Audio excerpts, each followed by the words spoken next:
All right, now this next session is one that I'm very much looking forward to. So please take your seats as quickly as you can. Anybody who enters the room after this moment, oh, that man has just got in under the wire, will be dancing with me on stage later. Okay, now I'm gonna introduce the first our two moderators for this session, but truly they need no introduction, primarily because I have introduced them already yesterday. So please welcome to the stage Victoria Rubidiri and Anne Gallagher. Please come on up to the stage. Now, two co-moderators. Yes, round of applause. Why not? Why not? Joining them on stage for this panel is Dion Jackson, who is a journalist, attorney at law, and a tutor in constitutional law at the University of the West Indies. Her background is in sciences with a BSc in botany and zoology and an MPhil in zoology. She specialized in media law with a postgraduate diploma in public international law and a master's of law from the University of London, specializing in human rights law. Dion has worked in media for over 20 years and hosts daily affairs programs Beyond the Headlines on Radio Jamaica and a weekly current affairs program All Angles on Television Jamaica for over 10 years. She is a two-time Journalist of the Year, has served as president of the Press Association of Jamaica, and continues to serve on the association executive. Welcome, Dion, from my home country. Brilliant. All right. Our next panelist is Dr. Saeed Husseini, who is a researcher on migration, urbanization, and conflict at the University of Lagos in Nigeria, and his research interest lies in political economy of democratization in Africa. He focuses on political parties and the roles and impacts of political ideas. His policy and consulting work covers elections, institutional change, and security in Nigeria and the West African sub-region. He has worked at the Freedom of the Press Africa as a research analyst and is a commentator on Nigeria's End SARS movement. Welcome to the stage, Dr. Saeed Husseini. And our last panelist to join this esteemed group is Julfikar Ali Manik, affectionately known as Manik. He's a Bangladesh journalist from Dhaka who has a passion for investigative journalism. He writes for both Bangla and English language national dailies, news weeklies. He has worked on television and radio and regular reports for the New York Times. His freelance work covers international newspapers and TV channels, including American PBS, British Channel 4, Al Jazeera English, Netherlands NOS, British Weekly Mail on Sunday, and Outlook Media. Welcome to the stage, Manik. I now hand over to Victoria and Anne.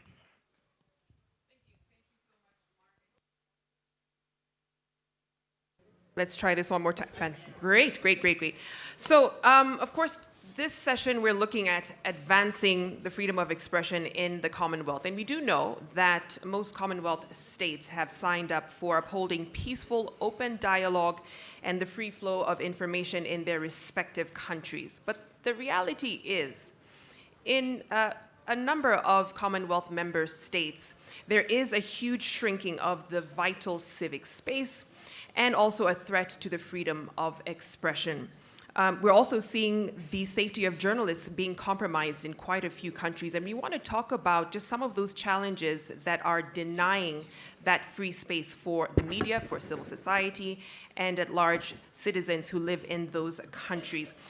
But you know, there also is been shown in the numbers and the groups that monitor some of these issues when it comes to freedom of expression and a free press. For instance, the World Press Freedom Index and Civicus Monitor, let's take a look at some of those numbers, that look at the erosion of the democratic space. And just to give you also an overview on what we mean when we talk about an open, a narrowed, or obstructed space. We can move to the next slide. And just take a look at some of the countries that have been featured. So 13 countries right now are considered open. What does that mean? That's a state that both enables and safeguards the enjoyment of civic space for all people. And you see levels of fear low as citizens are free to free to form associations. When we're talking about narrowed spaces, those are states that allow individuals in civil society organizations to exercise their rights to freedom of association, peaceful assembly, and expression. And obstructed is a civic space that is heavily contested by power holders who impose a combination of legal and practical constraints on the full enjoyment of fundamental rights. And we'll be talking about how that is a trend that's coming up in quite a few Commonwealth countries. And last but not least, repressive, which is the civic space significantly constrained when you see active individuals, civil society members who criticize power holders risking surveillance, harassment, intimidation, imprisonment, injury, and worse, death. Let's move to the next slide that now names a couple of countries that appear in the top 40 of the Civicus Monitor. And this is good news because it shows several Commonwealth member states that are doing quite well in terms of keeping that space open and honoring the commitment that they made to keep the civic space open. So really good to see those numbers and how they tally on that index. But let's move to the next slide, and I believe Anne will take us through that. Thanks so much, Victoria. Oh, okay. Yes. Am I on? Okay, thank you so much. So I just wanted to say a couple of words, and I'm a bit of a fake moderator because I'm going to make a few introductory remarks and then remain silent and then rear my head at the end when I take Victoria's moderating hat away from her and ask her a few questions. So that's how this session's going to work. But I'm going to start by saying just a couple of things about the Commonwealth, because freedom of expression is it's really a very precious part of the Commonwealth identity. And I'll just say a few words about why that is and perhaps what it means for us. So if we go back to 2003, and that was at Commonwealth Heads of Government at another CHOGM, agreed to the Latimer House Principles, which really established the importance of the three pillars of effective governance. So, of course, that is the legislature, the executive, and the judiciary. And the independence affirmed the importance of the independence between these three pillars of governance. But really importantly, the Latimer House Principles also identified as really the fourth pillar of free and responsible media. And I won't read the extract that's up there on the slide for you all to see. But this was a great advance, and even back in 2003, this was seen as something very significant and something very particular to the Commonwealth and part of the Commonwealth's identity. So if we go to the next slide and we advance forward to, I think, 2013. Next slide, please. This is when you want to be holding one of those things, but it will come. There you go. The Commonwealth Charter. The Commonwealth Charter 2013. It's unlike the UN Charter, unlike many other intergovernmental constitutions. The Commonwealth Charter actually contains a very explicit provision on freedom of expression. And I do think that this is worth actually reciting from the podium. We are committed to peaceful, open dialogue and the free flow of information, including through a free and responsible media, and to enhancing democratic traditions and strengthening democratic processes. So these are not the words of Commonwealth civil society. They are not the words of the Commonwealth Foundation. They are the words of the heads of government, the Commonwealth member states themselves, because it's their charter. It's our charter, but these are their words. And this is the provision that we really must keep in mind throughout this discussion, but also as we all work together, including during our session this afternoon, when we start thinking about the kind of Commonwealth that we want and need for the future. Now, last slide, and then that will be the last you hear from me until the end. And that is, what have we done since 2013? Well, this is where it comes to, I think, the very, very interesting bit, because the Commonwealth, including Commonwealth civil society and the Commonwealth organisations, understood very well that it wasn't sufficient to just have this lovely provision in the Charter. It's important and it's critical and it's necessary, but not sufficient. So in 2018, Commonwealth organisations, so I'm not talking about Commonwealth member states now, that's important. Commonwealth organisations, including a few that are with us today, including the Commonwealth Journalists Association, Commonwealth Lawyers Association, Commonwealth Human Rights Initiative, all of these came together to develop this set of principles that you have here. Commonwealth Principles on Freedom of Expression and the Role of Media in Good Governance. And thanks so much for making available these copies, because I think they're a great reference for all of us. Now, once again, this was not a Commonwealth document in the sense that the Charter is or the Latimer House principles are. So member states, I think back in, I need that last slide back up, thanks. Member states back only 2 years, or 2021, the Commonwealth Secretariat was actually mandated by member states to establish this working group of Commonwealth member states to examine these principles and to see what member states wanted to do with them. So that work's been going on for the past year and a half. We'll probably hear a little bit about it during this session today. But what it's actually, it's mostly a great story, at least from my perspective, because member states have agreed to establish a set of Commonwealth principles on media freedom. And these principles are now being developed, they're now being finalised, and we're very much hoping that they will be presented to CHOGM 2024. So I'm going to stop there and hand the moderating function back over to our very wonderful moderator, Victoria. Thank you. Thank you. Thank you so much, Anne. And setting context to the conversation, let's start looking at some of the urgent challenges and positive lessons as well. It's not all doom and gloom. And I want to begin with Julfika. Just in terms of what you see in the current environment that journalists operate as the pressing challenges that would pose a threat to freedom of expression, especially when it comes to the Commonwealth. And I think it'd be great to hear in terms of examples from Bangladesh and what you've noticed as well. Thank you. Good morning, everybody. Well, this is a very complicated issue. We all know that, right? But as I'm a professional journalist, so I will speak from the reality in my country and my observation among the other countries in the Commonwealth and outside the Commonwealth. So my understanding is, what is the major challenge? This is not the single challenge, actually. There are some various challenges. One is sense of insecurity among the people to express themselves. This is actually getting deeper and deeper. This is why. Because of some laws. Some laws, those are actually, it's becoming threat to the right to the freedom of expression. So some are the new laws, some are the very old laws. Because, for example, we have a law from our British colonial regime that called the Official Secrets Act.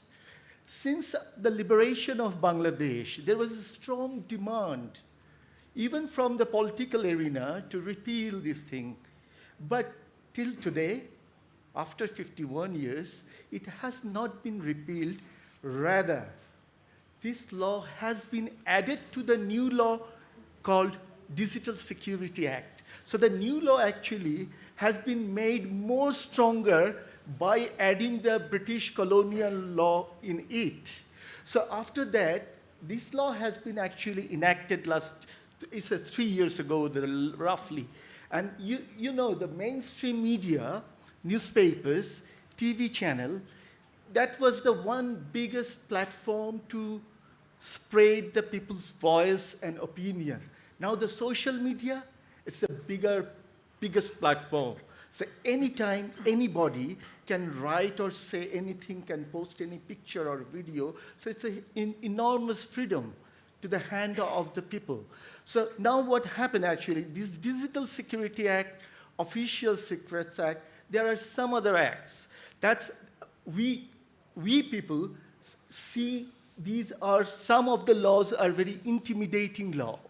And the people are scared. People are very fear. They have a very sense of insecurity to express themselves because of they may face some litigation.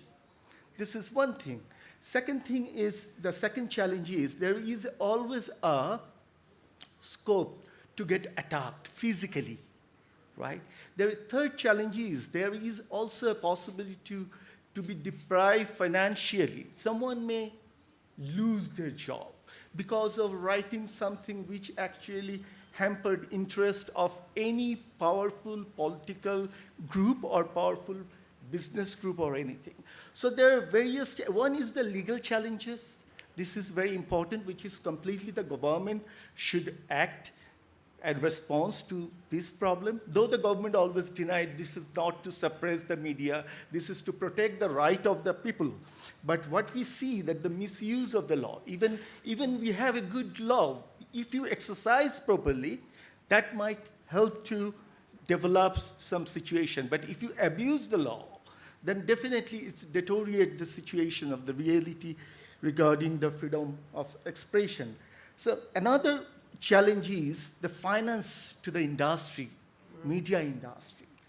If I know that first of all, I should actually tell you all some of the crises regarding freedom of expression and freedom of media are very common in every country, in Commonwealth countries and across the world.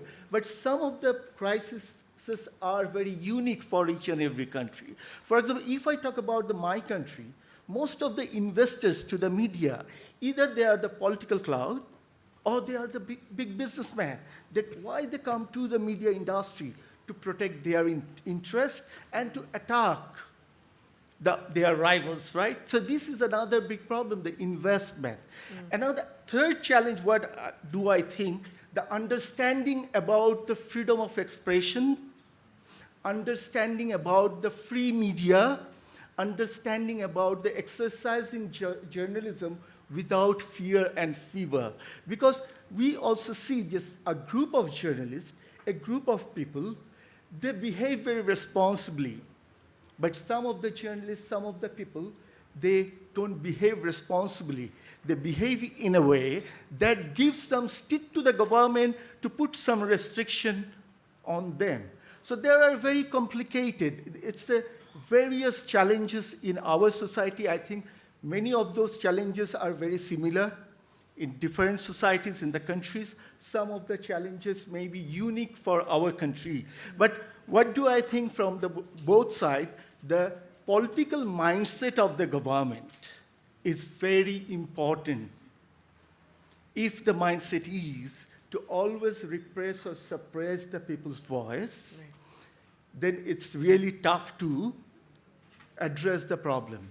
If the mindset is liberal, then we can overcome many challenges. And another point I want to add, please forgive me if I take too much time, No, the you can intolerance. Intolerance is another big problem. This is my personal opinion, actually, as a journalist, from my experience. When we talk about freedom of expression, freedom of speech, freedom of the media, we address to the people, our voice and the people's voice, the tolerance is also very important. When a society gets intolerance day by day, then the freedom actually gets very shrinking, right? So these are the challenges, very shortly, I wanted to share with my friends and you. Thank you. Thank you, Julfika. And honestly, a lot of what you mentioned cuts across. There are challenges that also exist right here on the continent of Africa, and I'm sure also for you, Dion, in the Caribbean as well. But let me come to you, Dr. Said. We saw the Twitter shutdown in Nigeria, and that probably was one of the more open displays of, clamping down on freedom of expression. But, from your perspective in Nigeria and also countries within West Africa, what are you seeing in terms of the shrinking of the civic space. Yeah, thanks. Can you hear me all right? No, once more? How about now? Perfect. Yeah. Okay, excellent. First of all, just to say thank you very much for having me, and it's been a delightful conference so far. I've learned quite a bit. Yeah, I mean, bringing it down to the Nigerian case and kind of reflecting on challenges of freedom of information and freedom of expression, I think a lot of what has just been said applies quite directly to the situation we're facing. But just to emphasize, maybe a couple of points. You brought up the question of social media, and there I think citizens face quite a profound dilemma, because on the one hand there's what you've rightly identified, shrinking space occasioned by governments feeling threatened, by people expressing their legitimate perspectives. And yeah, I mean, the Twitter ban was just one example, but there are other kind of more mundane instances of governments actually clamping down on particular journalists or particular activists, people getting arrested and or just kind of silenced through sort of technical kinds of interventions. And then there are also examples of the government actually participating in pushing across information that's false or misleading, as well. So this is one kind of dilemma that citizens face. But on the other hand, and I think as alluded to by the speaker before me, citizens also are challenged by the kind of increased prominence of misinformation and disinformation spread sometimes by actors that have no connection to the state. And there are demands for the states to actually step in and provide some measure of regulation. But when, as I've said, the state has also already demonstrated itself to sometimes act in bad faith, then there's a crisis of trust where, on the one hand, there's this demand for more regulation and for some guidance in terms of what is false and what's true. But on the other hand, there's kind of a lack of trust between citizens and the state, given the kinds of restrictions that have arisen. So I think this is quite a significant dilemma to grapple with, particularly as internet access broadens and as states increasingly come to confront this question of how to regulate social media. So it's something I can kind of elaborate on further as we go along, but I just thought to throw that into the mix as well. No, fantastic addition there, Dr. Saeed. Dion, let me come to you before we open up to the delegates here. I think let's shift gears a bit and look at some of the positive stories and lessons we can learn from other Commonwealth member states that have gotten it right, and can offer advice on how to keep those spaces open and ensure that the civic space is indeed liberal enough for people to express themselves. But what can you give in terms of examples from Jamaica and also from other Commonwealth member states that you are aware of that have actually gotten it right? It's interesting because I was looking at the screen where Jamaica ranked second on the list of Commonwealth countries in terms of the RSF Press Freedom Index. And we came in at number 12 this year. And it's interesting to me because back home, there's I'm not a diplomatic person, so let me use the word robust. There's a very robust discussion taking place because we fell from number 7 last year to number 12 this year, and Jamaicans are not happy. And that's a big deal for us. And I think it speaks to what you mentioned, Victoria, in terms of civil society, because it is important to acknowledge, on the one hand, the role that our governments, successive governments in Jamaica, for instance, have played in maintaining press freedom. So, for instance, if I do a news commentary that's critical of the government or a government minister might call my CEO or the PM might call to cuss and say what they on to talk about. What is they on talking about in Jamaican Creole? But our broadcast license isn't going to get yanked. I'm not going to get fired. I'm not going to get locked up, And those are freedoms that we cannot take for granted. At the same time, even in countries which are doing well, we cannot afford to be complacent. So, for instance, Jamaica abolished criminal defamation in 2013, and yet a few years later, when the Cybercrimes Act was being debated, agents of the state were making submissions for the introduction of a clause on cyber defamation. And we had to stand up and say, no, you can't do that. You can't do that. In the same way that about 2 years ago, the government was quietly trying to introduce an amendment to the Access to Information Act that would significantly restrict access to information in relation to cabinet documents. And again, it was civil society that stood up and said, hell no. You cannot increase the period in which these documents are exempt from disclosure from 20 to 70 years. So it's an issue of, on the one hand, governments, I'm not trying to speak of any particular party, that have respected press freedom, but on the other hand, it's very easy to see very incremental but dangerous losses if civil society isn't aware, isn't on the ball, and doesn't step up and speak out. Oh, thank you for that, Dion, and I think that's a perfect segue into opening up to our delegates. If there are any questions, and I'd like to hear, I know Mark is moving around with the mic, there he is. So if you can raise your hand, he'll come over to you. It also would be great to hear from fellow journalists in the room as well, to get some of their thoughts. So we have a hand up, the lady right here. Let's hand the mic to you, and please keep your questions very, very brief in the interest of time. I'll Thank try you. to do that. Hi, good morning, still morning. My name is Nwong Falong, I'm from Ghana. I just have a few questions. I have two, I don't know if you can take both. So first, I want to know how the media in Ghana, we have a saying in Ghana that you have freedom of speech, but we don't know if you have freedom after speech. So, so there's freedom of speech, but nobody knows what's going to happen to you after that, and you have to deal with it. And I have to say that in the absence of a free press, there is absence of a democratic government, and that's what I think. In Ghana presently, we have the right to information, but when you ask for it, it doesn't come. You put forward a document, you probably have to wait a year, and you're doing a story. You can't keep waiting forever. They have a right to deny you the information. They don't outrightly say, I'm not giving you the information, but you keep going through processes, and the information never comes. We recently fell on the index from 30 to 60. Some people think 60 is a good position, but that's only because, it's not because Ghana's situation is great, it's because the other countries have really bad situations. But we have, lately people keep saying there's a culture of silence that is growing in Ghana, and that's because a lot of journalists, they just self-censor, because I'm sure in 2019 everybody knows about Ahmed Suale, who was shot in broad daylight. Whoever killed him has still not been found. We know that there was a very popular politician, Kennedy Ejapong, who sat on TV, put his picture on TV, literally put his passport on TV and called for the public to attack him. And this is before he was killed. And yet nothing has been done.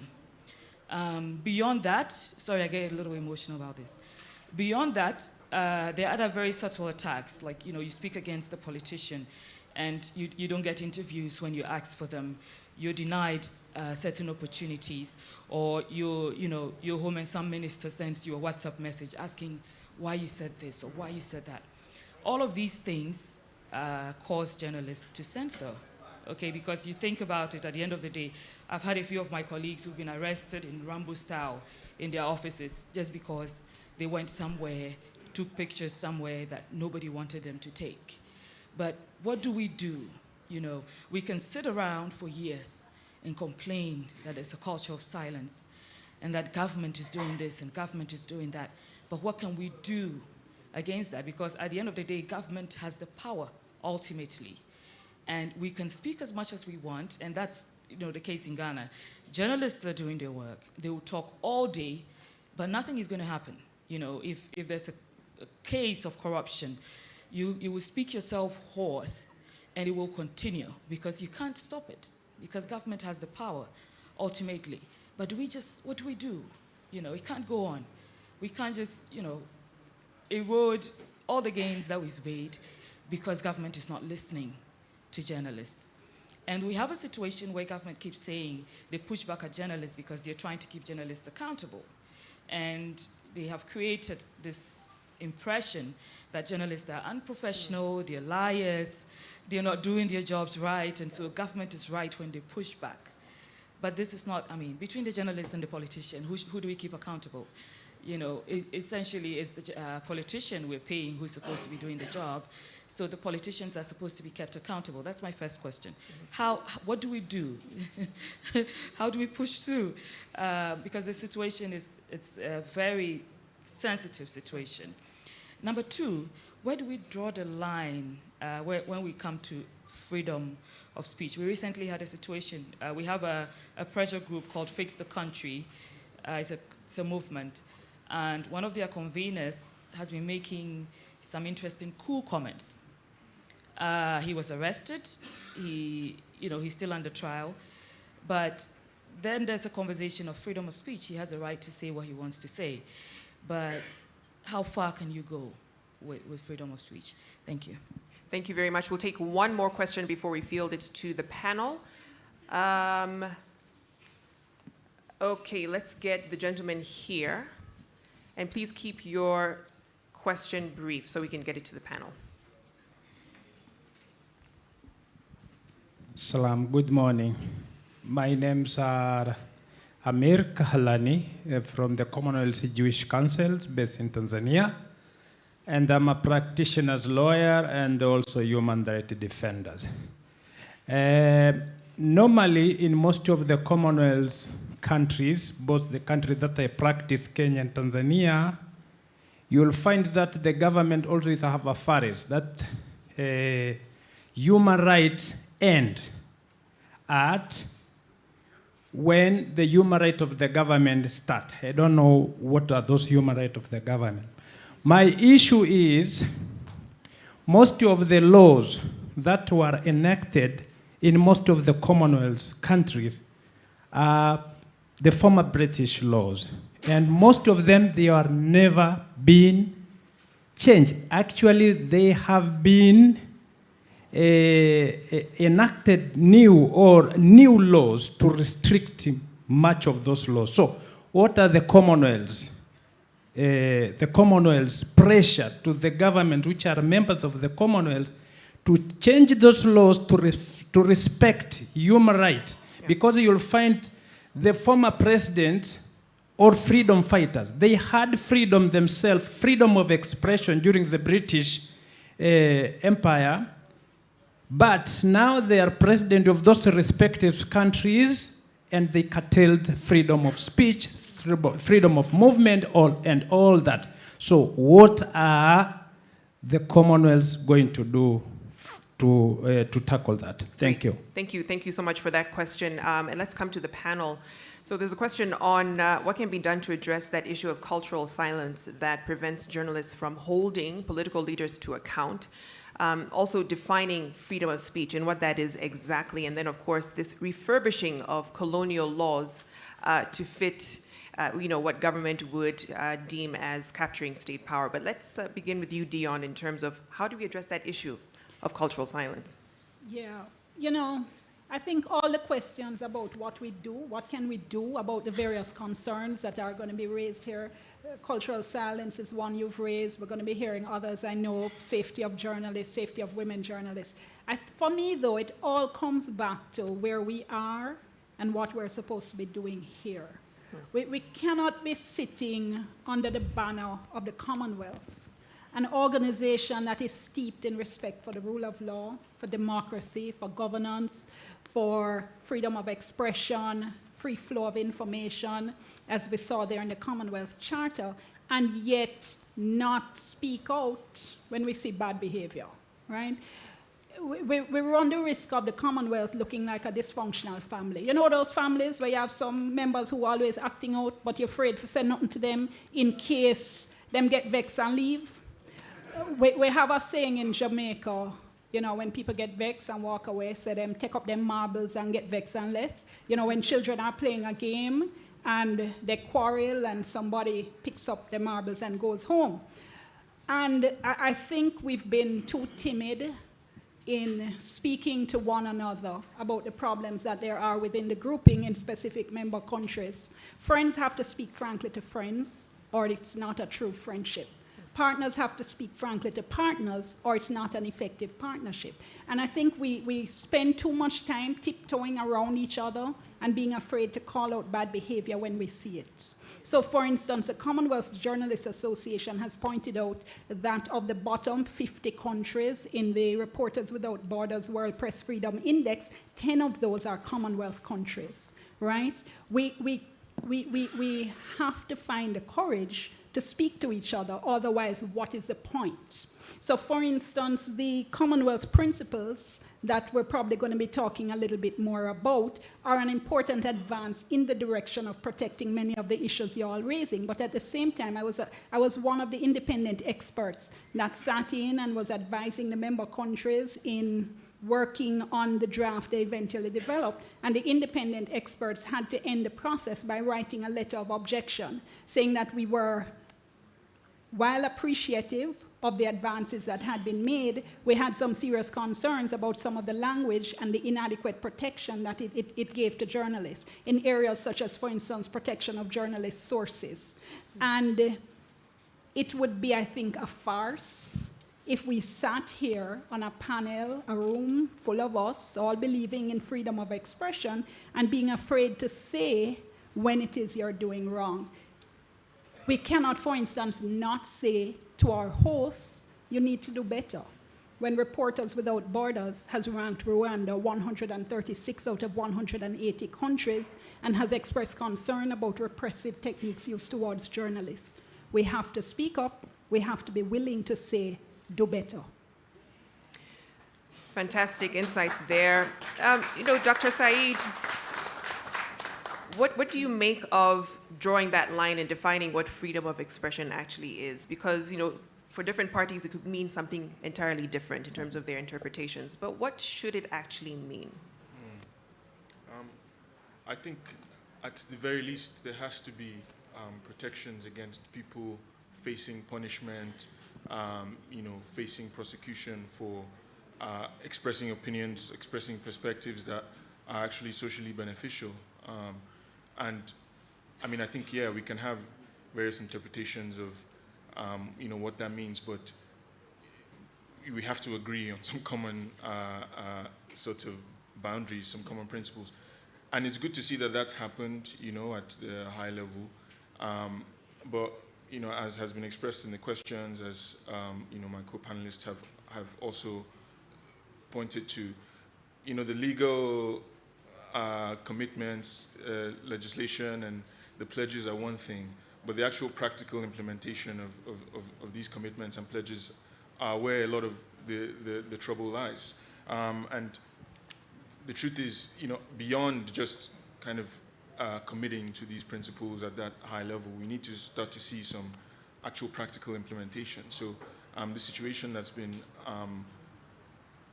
described in Ghana, where you have journalists applying for putting in freedom of information requests and then getting delayed for a year. That's something that we face as well in Nigeria, and something that I'm sure civil society and journalists encounter in a lot of other member states. So that's a sort of perfect example of a situation where a commitment has been made, a law has been put in place, but in practical terms, you can't really exercise it, and you can't actually get the information you need in good time, in a timely manner. So I think, beyond the kind of widespread, agreements on the high level around these issues, there needs to be those further steps made to make sure that they are actually being implemented. And the practicalities of how that plays out is what I think we need to start focusing on, in forums such as this. Absolutely, and it's something that we suffer from in Kenya. We call it implementation paralysis, because we have fantastic laws which just don't seem to benefit the citizens that they're actually made for. Let me come to you, Julfika, on that question on refurbishing colonial laws. You talked about the Digital Security Act and how that basically is a colonial law that they basically strengthened and renamed. But how do we address that trend that's happening in quite a few Commonwealth countries to justify governments to shrinking that space? Well, first of all, that these laws, Official Secrets Act, Digital Security Act, and some other laws, when government enact these laws, they claim this is for the protection of the citizen. They have their different approach. But when they practice it, or our powerful people, they practice it, we see the different scenario actually. There is a repression, there is arrest, there is a target, right? And at the same time, I just agree with Saeed. If you have a lot of good laws, but this is on the shelf, not practicing, so it's useless completely, right? For example, in our country, we have right to information. At the same time, we have a government institution called Press Institute to train to the journalists, right? But at the same time, we have DSA, Digital Security Act, we have Official Secrets Act. So you see the two opposite things here, right? So we have laws, different laws for the betterment of the journalism, for the expression, and we have also laws to not to express, to make you fear, right? So I think that when the government, there is a question that when the society cannot change this thing, my thinking is the courage is very important in a society, among the civil society, among the people. But who will give this courage? The government should do it, but if government doesn't do it, the other political clouds and the other actors of the society should actually encourage people to raise their voice, and this voice should be very united. Because in our country, what we see, the civil society also divided, right? Divided by their political choice, divided by their religious faith. This division helps those powers or actors to just take some stringent measures against the freedom, right? So that's why I think the civil society should be very united first. They should have voice unitedly, not divided voice. And they should look into the issue, everything they should look into the matters not from their political choice or religious faith. They should look into the issue, what is right, what is wrong, right? What is actually justice, what is injustice. What should I think? That's why the approach and the attitude is also very important in our society. I'm sure that this is also implied to the other society, not for the all, but many others. No, absolutely. Consolidating the voices and efforts of the civil society to actually make a difference. I understand we have the president of the Commonwealth Lawyers and Judges here with us. I'd like to get your thoughts just before we move into the next section on the conversation so far. If we can get a mic to him. Fantastic. Well, thank you for the opportunity of addressing this most interesting conversation. I am Brian Spears. I'm from Belfast in Northern Ireland, and I have the honour to be the president of the Commonwealth Lawyers Association.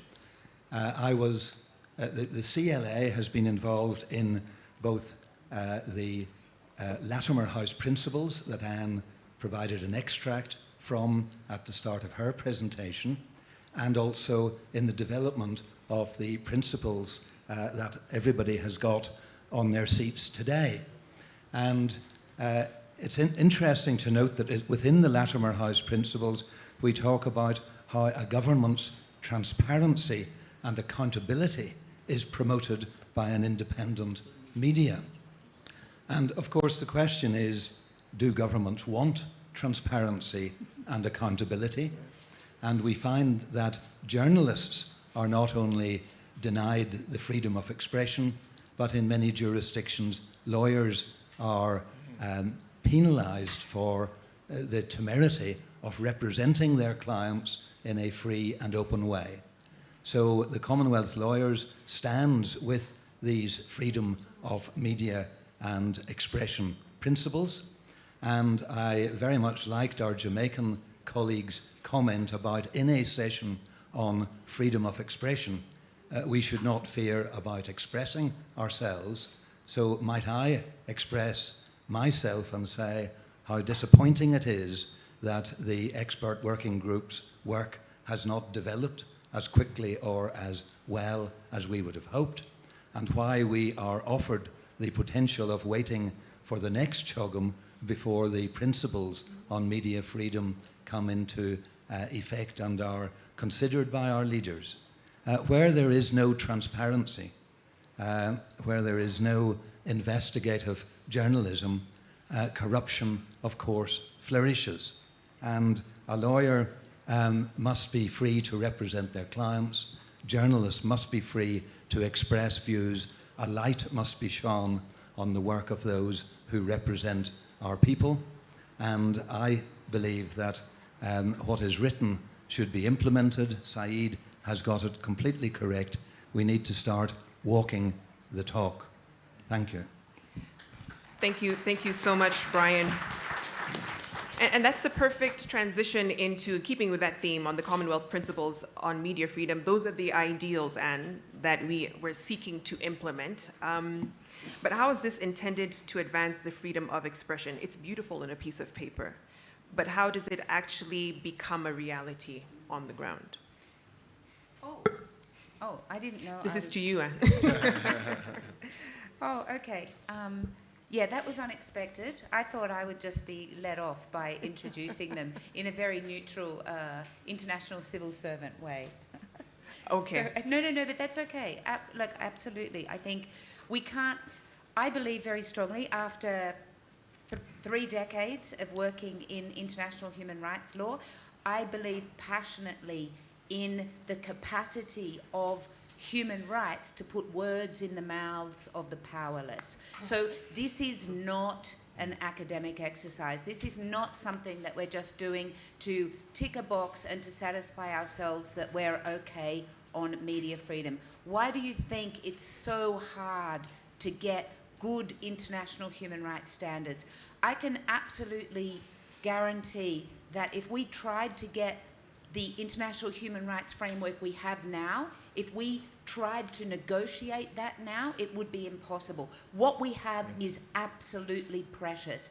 And at the very least, we need to make sure it's not eroded, and let's all keep trying to make it better, because it does matter. This is why governments are so strong when it comes to negotiating new human rights standards. This is why we're having difficulty in getting the standards to the high level that we, international lawyers and advocates for human rights want, because it matters. So I understand very well that what happens on the ground, the translation, really does matter. But never forget about putting words in the mouths of the powerless. And this is what standards do every single time. Thank you. Thank you, Anne, and thank you for that here in the back of the room. Dion, you were part of the expert working group, and when you look at the draft as it is it strong enough? Is it comprehensive enough to support that meaningful change that we're all talking about here today? Yes. Just clarification, part of the group of independent experts advising the expert working group. There is a lot in it that's good.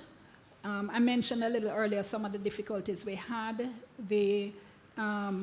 what we believed is inadequate protection for journalist sources. The importance of legal protection for journalist sources can be seen, for instance, in the situation in Trinidad and Tobago, which moved up to position 25 on the World Press Freedom Index this year from, I think it was about 36, largely on the back of a High Court ruling which favored the protection of journalist sources. There are jurisdictions like Canada that have separate legislation that actually protects journalist sources.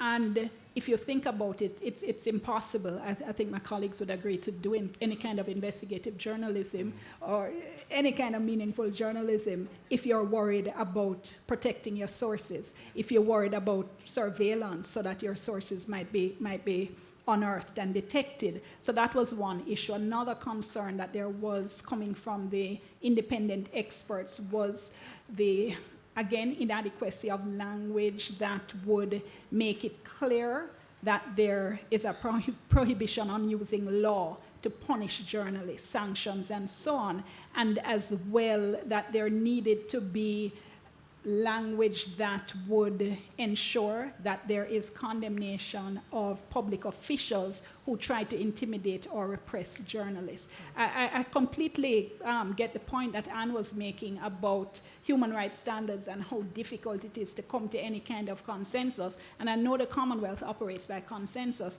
The concern always is though, whenever you're dealing with 54 countries that run across the entire spectrum of freedom of expression and press freedom, and you're trying to come to consensus, you do have to be very careful that what you come out with is not a consensus document that ends up in the standards you're agreeing to being lower than international standards. The Commonwealth already has a bad reputation for not speaking up strongly enough in favor of freedom of expression and freedom of the press. And my colleague from the Lawyers Association pointed out the length of time these principles are taking. I mean, they were promulgated in 2018 by the accredited associations, where in 2022, a meeting of the lawyers of the law associations, I'm not using the exact language, the law ministers, there you go, thank you, the law ministers of the Commonwealth that was supposed to have been held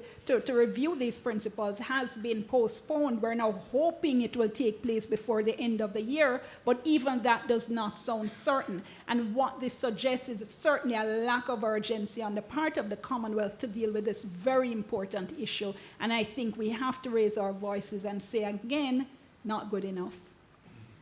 Absolutely. And, you know, I have to ask this last question in terms of how the Commonwealth would be more assertive when these principles are violated. Unfortunately, when regulations, principles, laws are put in place, the interaction is from a point of contravention and not compliance.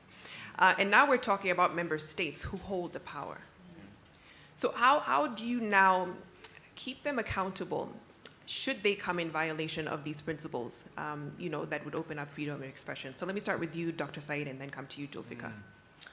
Yeah, I mean, I guess that's, in a way, the million-dollar question.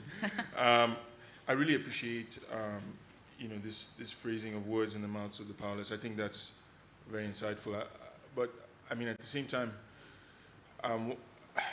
what can we do to actually get those words into the spaces where powerless people are organizing? I mean, it's, you know, it's very valuable work that the expert working group is doing. It's, you know, incredibly difficult work, and, you know, we have to acknowledge that.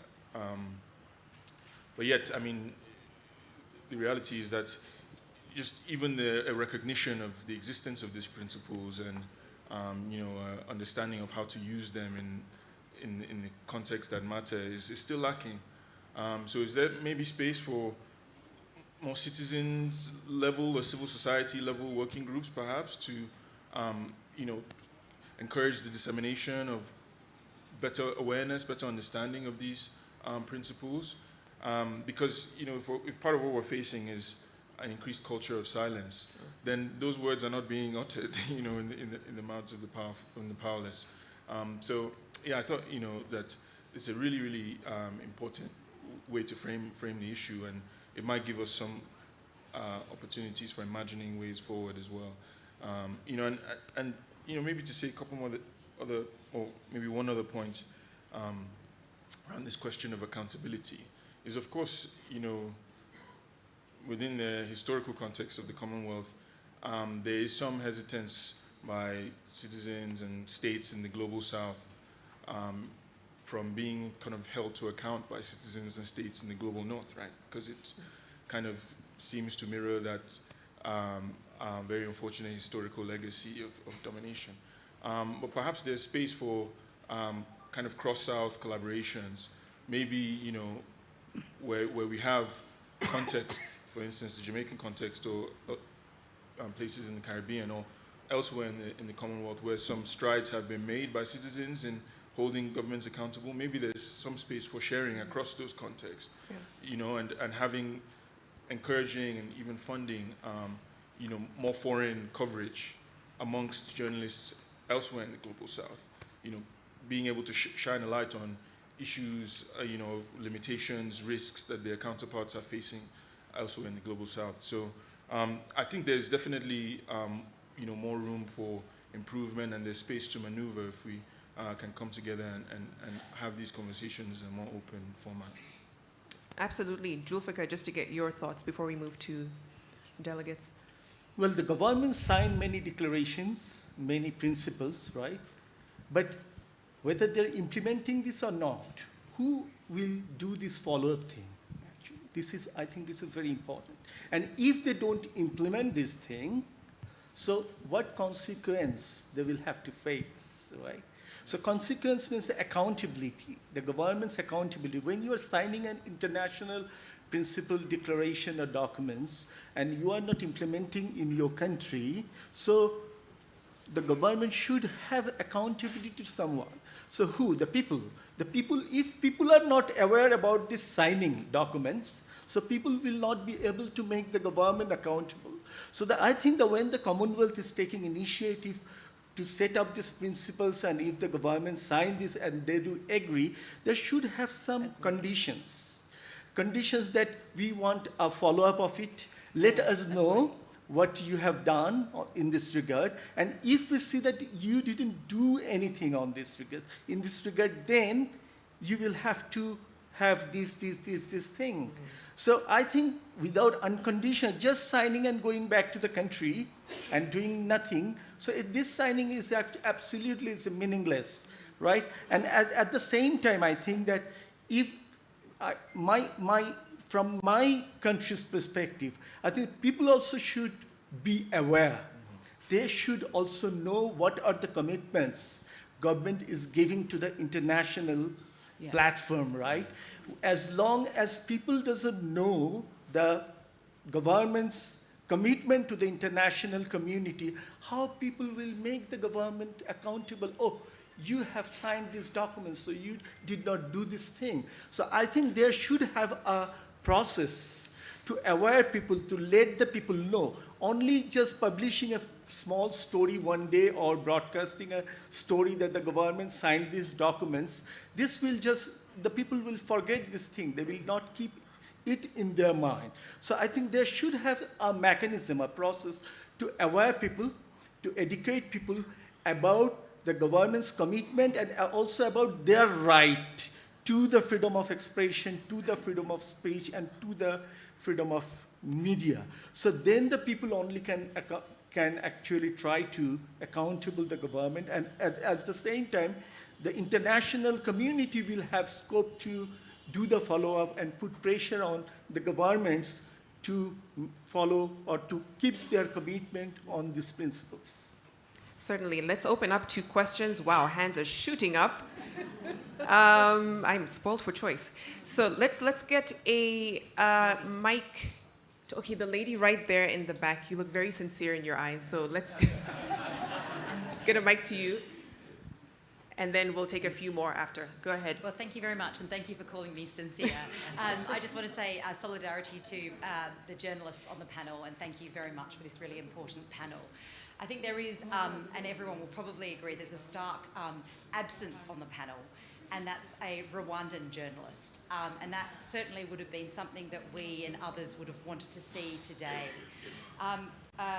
Just to let you know that the CJP, the Commonwealth Journalists Association, Human Rights Watch, and 21 other NGOs wrote to the Commonwealth countries saying that the issue of Rwandans, and particularly Rwandan journalists, should be raised. And what we got was deafening silence.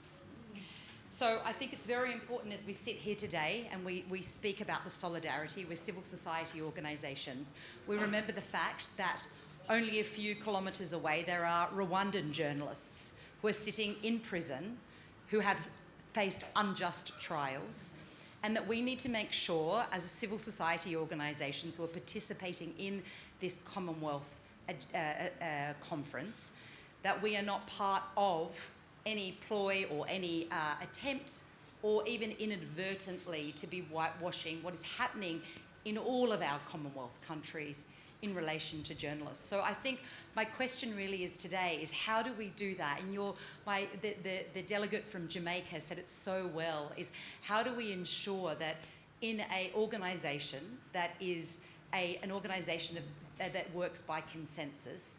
How do we ensure that we are standing up for the rights of the individuals in these countries, and that the Commonwealth is not a vehicle for anything other than that, that the Commonwealth principles are in fact upheld? Thank you. Okay, we'll have Anne respond to that. I believe, Mark, you have someone with you. Just need to get the mic over to the gentleman right there. He's standing up. Yes, Samuel was going to sign his question. Okay, so we need to set up what we had Yep. yesterday. We've got. Okay, thanks a lot. My name is Samuel Monana. I'm the Executive Director of Rwanda National Union of the Deaf. I'll talk about, just comment about one thing. Article 21 of UNCRPD, talking about the right of person with a disability to access to the information.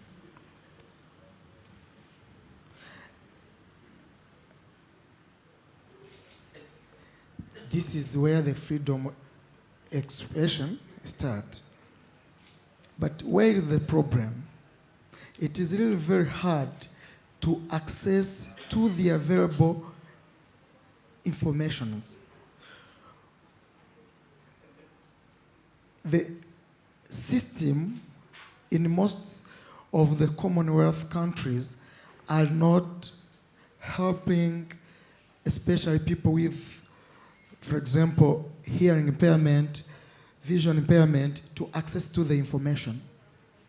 For example, without sign language on the available information there in our countries, we cannot access to that. Without information, it is really very difficult even to express yourself, because the system in place is not helping us to express ourselves freely.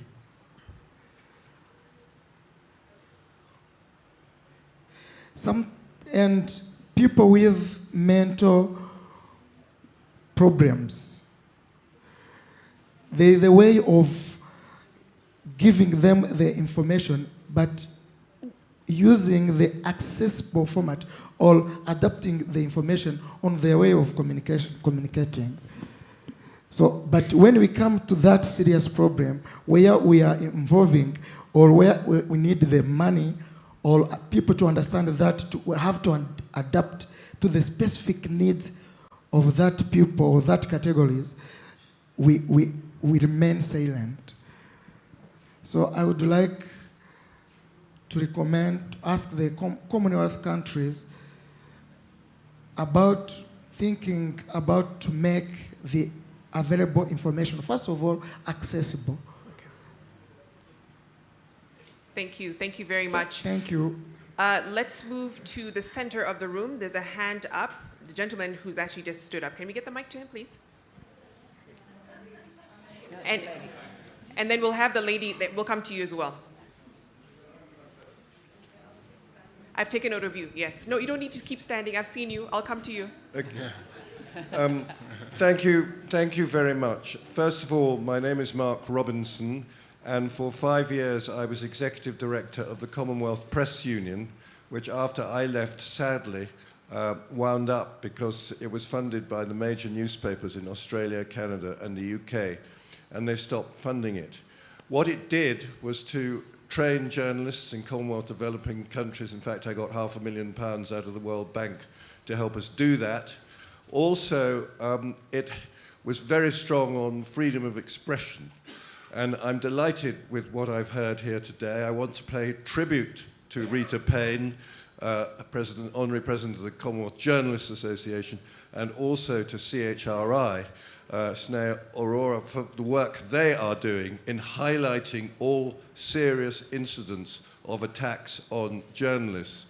What I would like to ask the panel is whether they think it would be a good idea if we set up a Commonwealth Freedom of Expression Index of some kind, which would highlight these problems whenever they occur. And as we saw in Malta a short time ago, they occur far too frequently. Thank you. Thank you. Thank you very much for your question. The lady right there in the center of the room. Thank you so much. My name is Lana Bako Abdullahi. I'm a member of the Women Mediators across the Commonwealth. I'm from Nigeria. And I wanted to talk about an issue that I have not been hearing in this conversation today. It's about the independency of media and journalism that is being threatened, especially through the ownership processes that exist, especially within the Commonwealth. I come from a country where I've seen a lot of investment and takeover of media by corrupt politicians and also shrewd businessmen. And I think that's one factor that has affected the voices, I would say, of journalists to be able to really amplify situations on ground. I think this is a conversation we need to keep talking about. In Nigeria, I know that almost 50% or more of both media, newspapers, and televisions are owned by. And this is something we need to keep talking about because journalists will be independent to talk outside the interest of the media he works for. Another challenge that I've seen is that a lot of our media and journalists are not paid. And so when they go for events, they have to be paid. For me, working for civil society, when I invite the media, I don't see them come because they prefer to go to government events where they know they are assured of a brown envelope.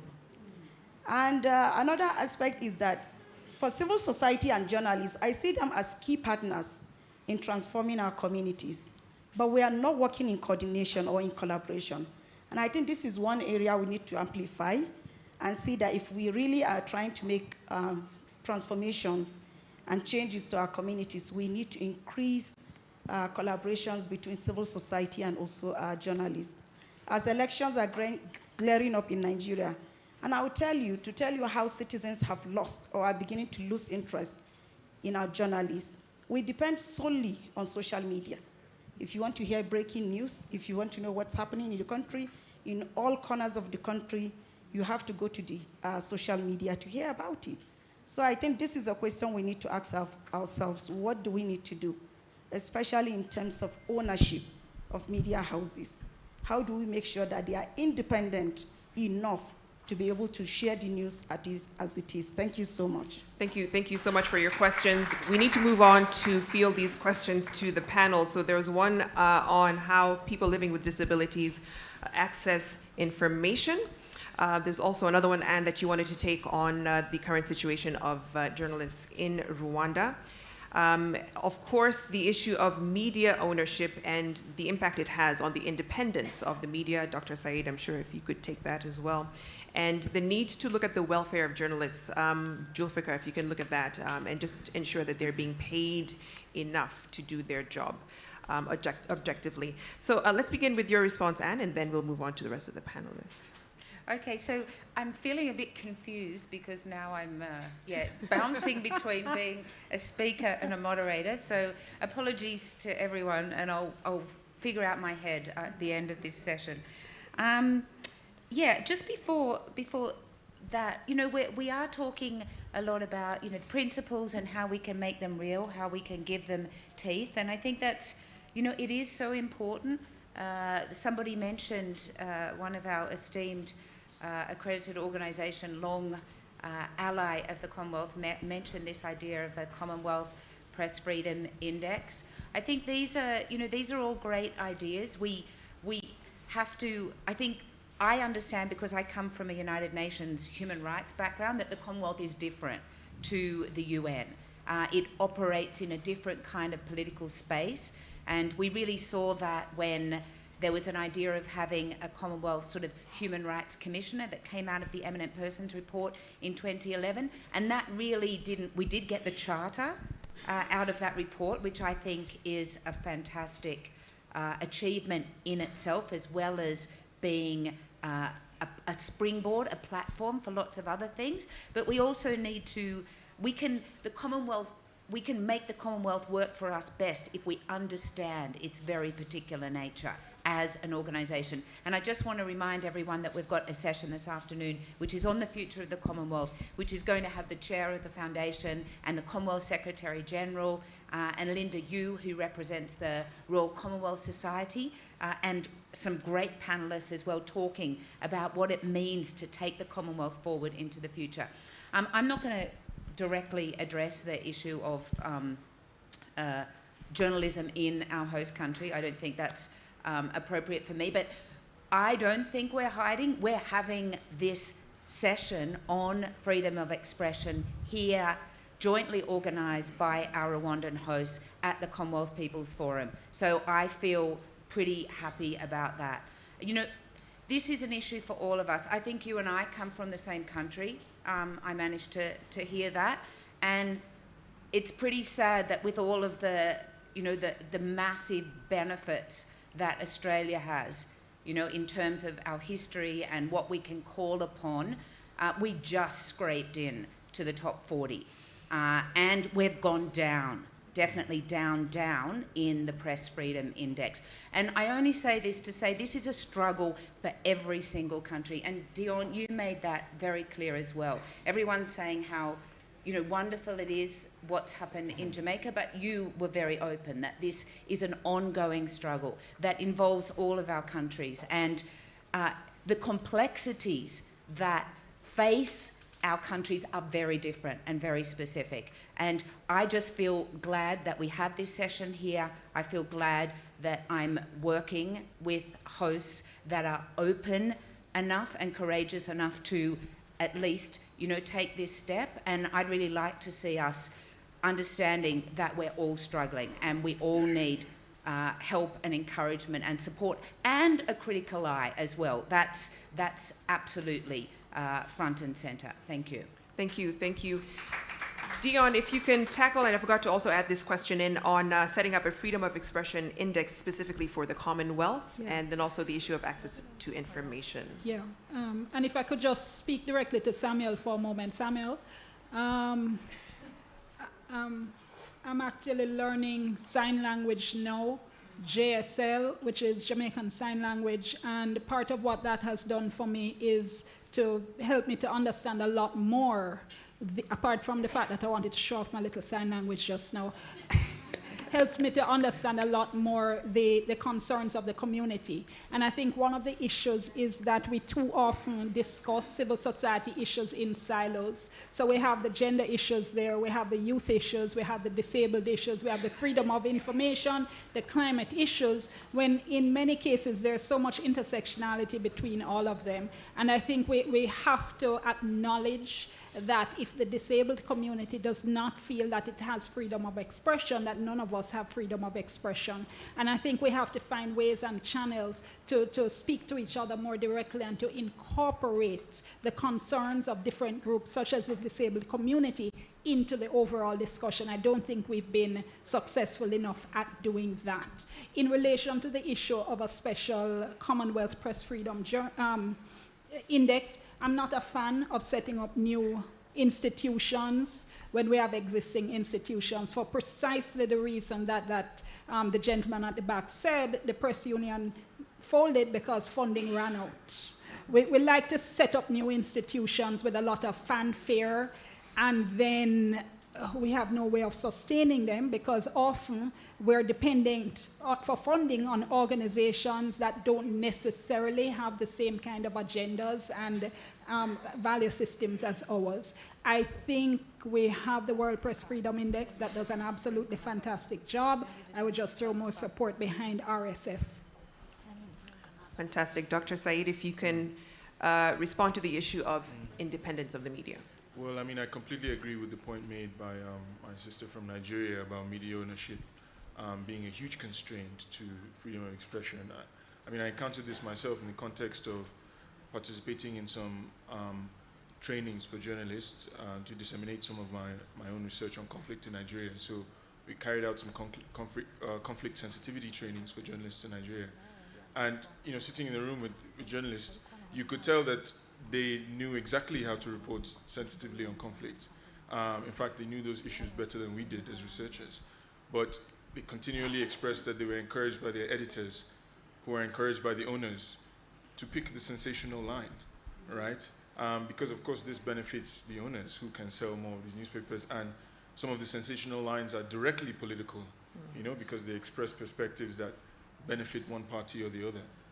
So it's certainly a huge problem, and I'm really happy that that's come up. Absolutely, I think supporting independent media, putting together funds to support independent media is critical, and there's just no way of getting around that in the context where, the markets are dominated by, politically powerful and people, sort of powerful members of the business community. So, as much support as can be generated towards independent media, I think that would be key. And social media does provide some kind of alternatives, but that has limitations as well, because, of course, social media companies are businesses as well, and they operate in a format that encourages clicks, right, and encourages engagement, which doesn't always work in favor of getting across the most important pieces of information relative to the most sensational. So I think, in this context, just emphasis has to be laid on the importance of raising funding and of doing all kind of necessary initiatives to make sure that independent media is supported. Thank you. Julfika, your thoughts on the welfare of journalists? Well, how do I look into this issue? Who should be responsible for the welfare of the journalists? Is the government or the owners of the media houses? Personally, I think definitely owners of the media houses, because these media houses should have freedom to work, right? If we rely on the government for the welfare, then the media houses will speak all the good things about the government. They will not be very critical. They will not even think to make government accountable. So this is completely responsibility of the newspapers owners, television, radio, agency owners, right? Now, next question is, are the owners really invest their money to promote journalism or for the welfare of journalists? Or are they invest to protect their own political and business interest? So if they also invest for their interest, so they will not be willing to address the welfare issue of the journalists, right? So if I talk from my perspective, this is responsibility of the unions in the industry to raise the voice, to put the pressure on the owners, to compel them to work for the welfare of the journalist and also to develop their skill. But unions, if they are divided, if they are politicized, if they have some other agendas, and if they compromise with the owners, so they will remain silent about the welfare of the journalist, right? So I think there is a lot of issues to address. We should have very vibrant, independent union. Even the press clubs. The press clubs are also very politicized there, right? If you look at the membership, the criteria, the politically who are very friendly to the leaders of the press club, so they get membership. Who are doing the professional journalism, they don't get membership because you enjoy your freedom, you do your work, you don't need to come to the press club because you are not serving our interest. So the point is, the press club, unions, and the other bodies who are actually should be the pressure group for the media. So we should also put pressure on them to raise their voice for the journalists' welfare. For example, in our country, during the Corona time, the government gave a lot of money to the journalist unions for the welfare of the journalists. So thousands of journalists will get this money. Who will get this money? Who are not well paid, who are claiming that we are in a bad shape. So these people, when they will get this money, they are very happy. We are getting good money from the government. But will they be able to work as a journalist to enjoying their freedom? No. They will have a moral obligation, right? So I think this is solely responsibility on the owners of the media industries. And this is also responsibility of the unions, press clubs, and the leaders of the community to compel the owners to ensure welfare of the journalists. Fantastic. We're entering the home stretch of this conversation where I want to just get your thoughts before we wrap up on some of the challenges that lie ahead when we look at entrenching freedom of expression in the Commonwealth. And Dion, I'll direct that to you before we move on to Dr. Said. The Latimer principles speak to independent and vibrant media. And I think the issue of vibrancy, viability, is something that we have to be serious about and that it hasn't been raised here yet, but it's a conversation that's happening all over the world. Jamaica, for instance, at 3 million people, is one of the larger populations in the Caribbean. We have countries that have populations of less than 500,000, of less than 100,000, right? And in those countries, viability of the media is a very real issue. I'm associated with an organization called Media Institute of the Caribbean, which just did a series of studies on media viability in the Caribbean and in Jamaica. And one of the concerns that came up is that the impact of big tech. Now, this is something that's affecting countries all over the world where the big tech companies are using the content of local media organizations, running ads on them, using them as sponsored content, and yet the local media organizations themselves are getting little or nothing. It is not something that small countries like the Caribbean can take on by themselves. We saw recently Australia try to fight back in terms of introducing a law that would compel the tech countries to pay a specific amount for use of content. Facebook retaliated by shutting down all content out of Australia. Try to imagine a country the size of Jamaica or of Barbados with less than 300,000 people trying to do that. One of the things I posited at the meeting I was at with the Media Institute of the Caribbean is that the Commonwealth could be a space in which this kind of issue could be raised. I think we've seen throughout the pandemic what happens if media is not viable. Try to imagine the level of what has been called the chaos of misinformation if there were absolutely no media there or very little media to counter it. And I think that's something I would love to introduce into the space of the Commonwealth Journalists Associations, the Commonwealth Foundation, the various accredited associations, to see how we can start this conversation, because if we don't look at it, if we don't do something about it, the kind of dying off that we've been seeing of media across the world is going to accelerate, and with it, democracy.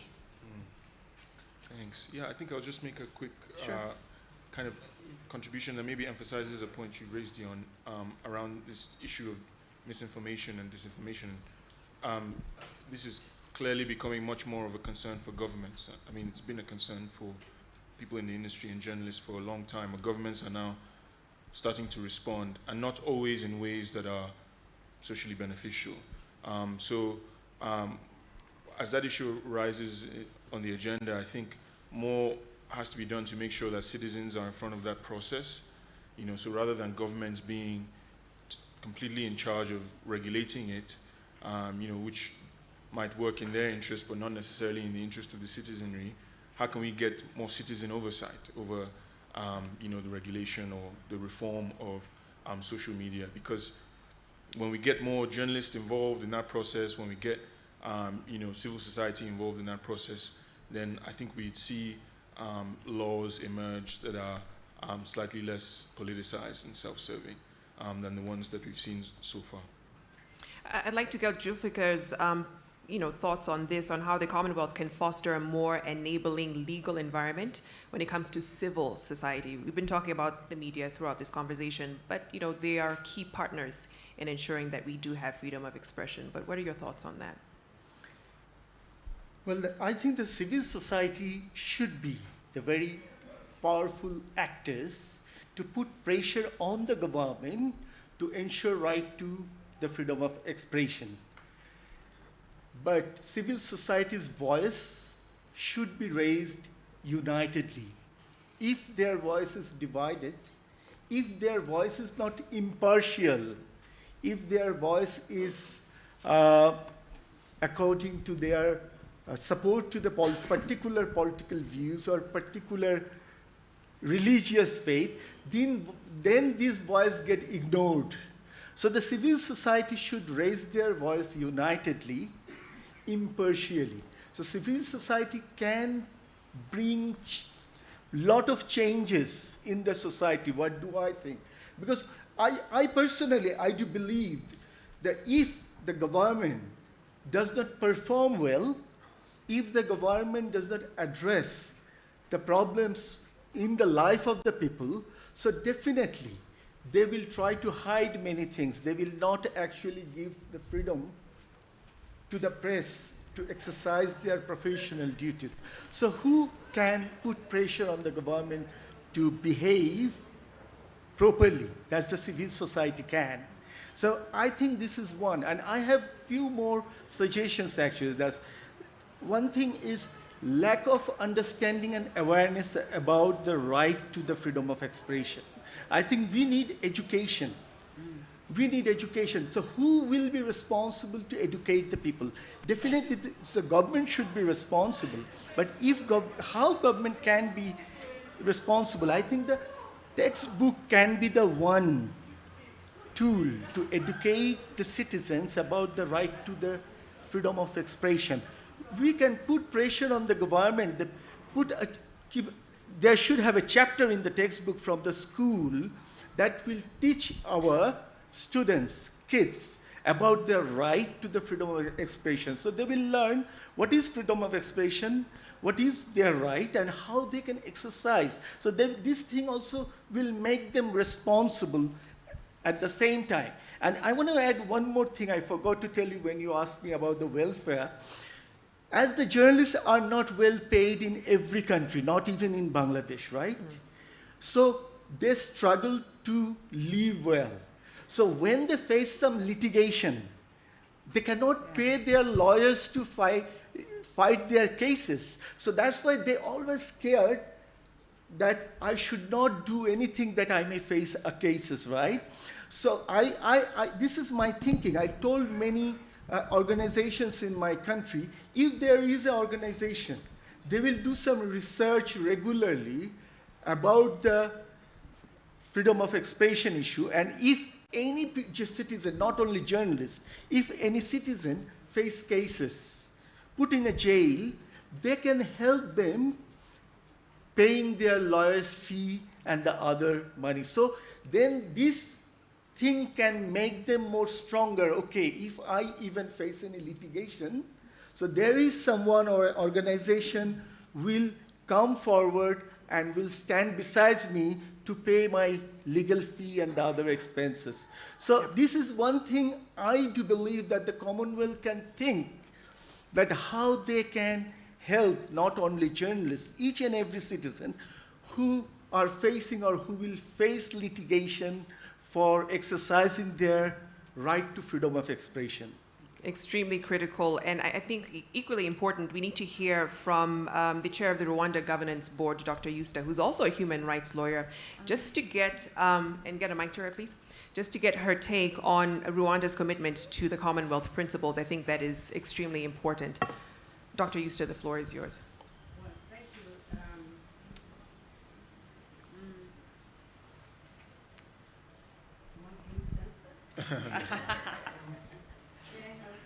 Have another mic here coming? We're sure you're not being censored. Thank you very much, moderator. Of course, Rwanda is in the room, and I want to just keep it in the perspective. Rwanda is the youngest member of the Commonwealth. And while so many people share a history of the Commonwealth, which is the colonial history, we are free from that history as a country. So we joined this Commonwealth organization because we believe in the principles and the values of the Commonwealth, including the freedom of expression that Anne talked about. I feel like I have to come in on the question and on the question of Rwanda, and just remind ourselves that First of all, this panel is not there just because the absence of a Rwandan journalist is not a censorship. For perspective, we agreed that the CHOGM and the People's Forum is happening in Rwanda, but not on Rwanda. And therefore, we wanted to share the space across when we were discussing all the panelists, including this panel. And I think fair enough for Anne, neither Anne nor did I censor to not have a Rwandan panelist on the panel. I think the bigger element is we try to be as representative, but bring the right content on the table and on the panelists. On whether we have journalists that are in detention or not, I think that question everyone in this room can answer, but I think it's also a question of perspective. Sometimes when it's staged from the broad perspective, journalists like women, like politicians commit crimes. It's really wrong when we do arrest journalists for their journalistic professional duty. But again, we cannot just keep the umbrella that a journalist who commits sexual violence for sexual violence will be prosecuted for committing sexual violence. So I think it should be also clearly illustrated that when we speak about journalists who are in detention, we also highlight the reasons why they are in detention, because the professional space cannot as well be transformed into everything. When I steal somebody's property, I don't keep the immunity that I would have had for professional reasons. I'm a lawyer initially by practice. I don't do it anymore because of other reasons. But I had an ambit of protection as a practicing lawyer. But there are certain offenses that I committed out of duty. If I had committed certain offenses out of duty, the hand of accountability remained on me. So I really want to keep that in perspective when we're discussing for Rwanda and for other countries. And the last point is we have been engaging with some of the producers of these reports in terms of methods and approaches. And in the perspective of decolonization that we've been speaking about from in earlier discussions, is also we need to interrogate. And I think I really agree with the people who are speaking about an index that Commonwealth is looking at, because we need to interrogate also the methods and approaches of these kinds of reports that we are reporting on now. So I want to end it at that and say we are discussing on this panel. We are in this CPF because there is the willingness and the commitment to the values and commitments of the Commonwealth, of the Commonwealth community that Rwanda willingly, deliberately pursued to be a member of, and will remain committed to that commitment. Thank you. Thank you. Thank you very much, Dr. Yusta. And I'd like to hand back over to my now co-moderator and take off my moderator hat. Okay, so we're absolutely committed to getting everyone out of the room into lunch because, as Mark will say, we need you back well before the next session starts at 2. So that's just a pre-announcement before Mark says the same thing.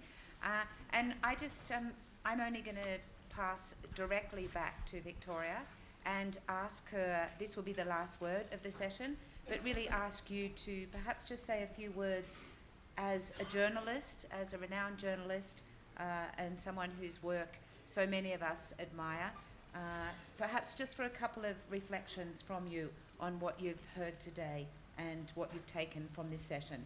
Thank you, Victoria, and thank you to everyone for your participation.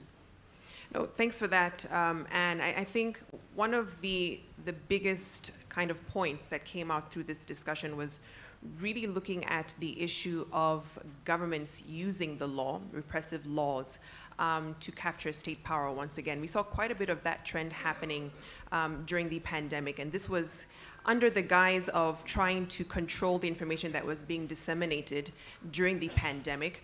But really, it was less about the pandemic, it was more about the dissenting voices and silencing them. And I think it's those incremental changes that we see in the law to try and silence the press, to try and silence civil society, that we really need to be very cognizant of and wondering what our role is to push back. We heard about the need to collaborate with civil society to ensure that happens, to open up the space in terms of civic liberties and whatnot. But I think most importantly, looking at the welfare of journalists, I know this is a struggle that we have and a challenge that we have in Kenya to counter the brown envelope culture.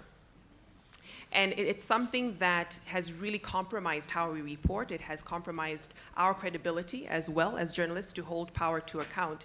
And especially at a time when we have elections coming up in Kenya, we need to be really aware of what our role is, once again, as a fourth estate, to hold them to account. So moving forward, I feel it is a non-negotiable when it comes to civil society and the media working together to put pressure, to also ask, how are these laws really taking us forward in terms of freedom of expression and reclaiming the space? We keep talking about the shrinking of the civic space and freedom of expression. We need to reclaim that space. Many times, and I found it's a trend in Kenya, you find journalists give up and leave the fourth estate altogether and probably start independent arms where they're doing their own reporting and very little funding and support. They're unable to get their voices out there in a strong way, as opposed to how the mainstream media is able to do that. So I feel for those who are within the mainstream space, using the power, the influence, the resources also of civil society to reclaim the space is extremely important in the coming years. So those are just a few of my thoughts. Thanks so much, Victoria. I feel like we've benefited on multiple fronts from your involvement in this session. So I'm going to stop here. We'll take the speakers away. A huge thanks to our wonderful speakers who, in their diversity and their experience, brought so much to this discussion. A big clap for them.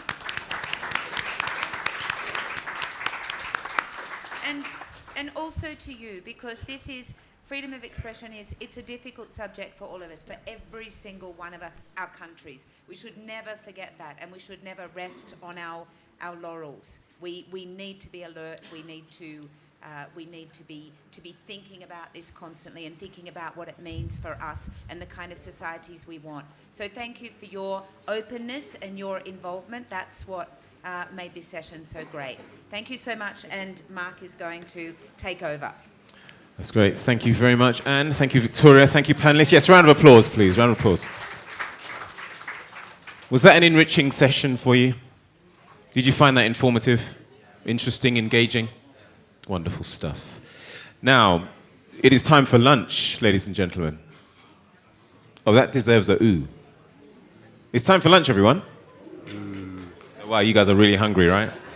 But I'm going to just run through a few announcements. If you have found that session engaging and the past day, today and yesterday has been informative and engaging for you, then please, please, please, if you can, send a nice tweet or, you know what, just your thoughts and your feelings over Twitter using the hashtag CWPeople, please. Hashtag CWPeople. That would be really great.